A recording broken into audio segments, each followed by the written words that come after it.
limited speed. The outbreak caused by the rare Bundibugyo strain of the virus has killed 1,707 people out of 3,802 recorded cases since it was declared on May 15th, according to the latest government figures. More than 17,000 contacts are being monitored, with about 80% followed up each day, WHO data shows. The epidemic is now the second largest Ebola outbreak on record and the fastest growing. Unlike previous outbreaks caused by other strains of the virus, there are no approved vaccines or treatments for the Bundibugyo variant.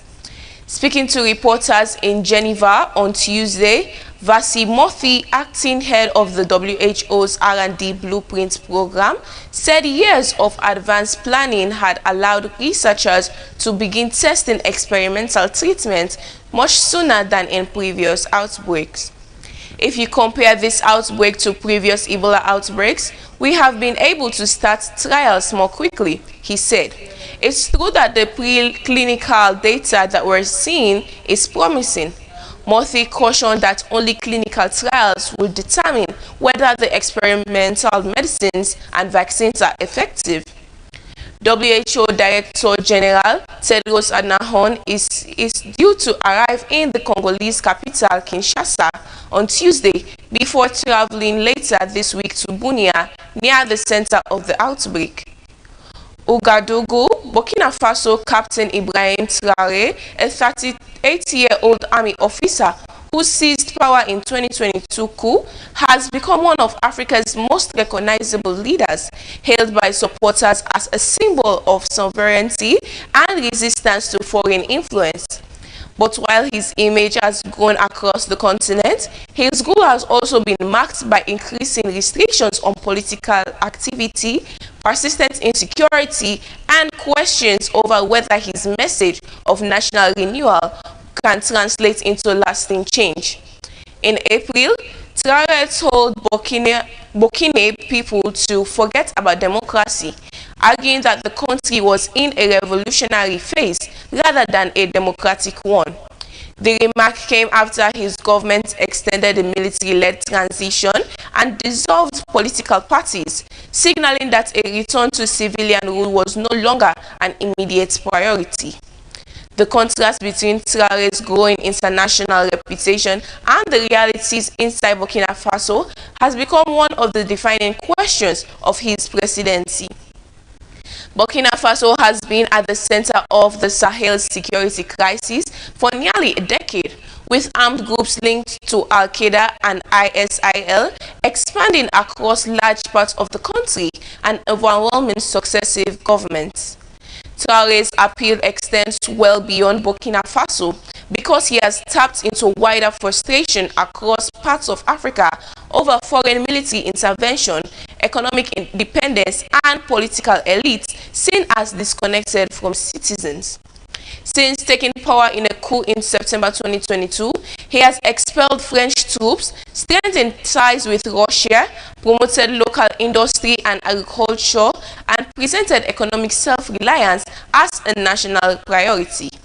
His government has joined other military-led governments in the Sahel region, moving away from traditional Western security partnerships. Leading African football administrators have sent messages to support to embattle FIFA President Gianni Infantino as he looks to the continent's 54 members for backing in a bid to keep his job. 5 of the continent's influential football leaders have issued statements that offer Infantino support, despite also welcoming the decision to drop his controversial plan to sell a stake in future World Cup revenue. Their messages came ahead of a meeting of the Executive Committee of the Federation of African Football, CAF, on Thursday, at which they will discuss the abandoned plan to raise $4.2 billion from a new commercial rights body. While administrators from Asia, Europe, and the Confederation of North Central America and Caribbean Association Football all said over the weekend that they had lost confidence in Infantino's leadership.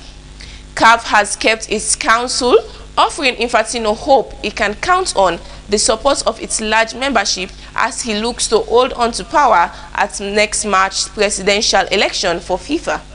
The Federation Internationale de Football Association, CAF, only released a statement last Wednesday saying it will study Infantino's FIFA Forward Enterprise initiative, but he abandoned the project under intense pressure on Friday.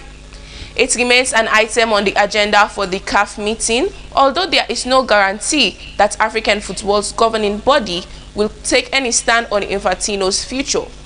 But leading committee members say they are backing Infantino, including CAF Vice President Fouzi Lekjar for Morocco and fellow FIFA Council members Hani Abu-Rida, Egypt, Hamidou Djibrila, Niger, and Ahmed Yahya, Mauritania.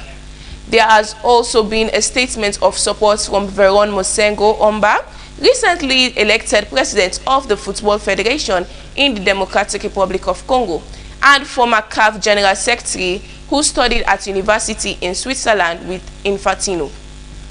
All released similarly worded messages welcoming Infantino's decision to abandon the project before praising him and expressing support. African countries helped Infantino to his election success in 2016 on the back of his promises to more than double development money dispensed to FIFA's member associations. That's all we have time for on this edition of News Around Africa, and I'm Esther Wilson.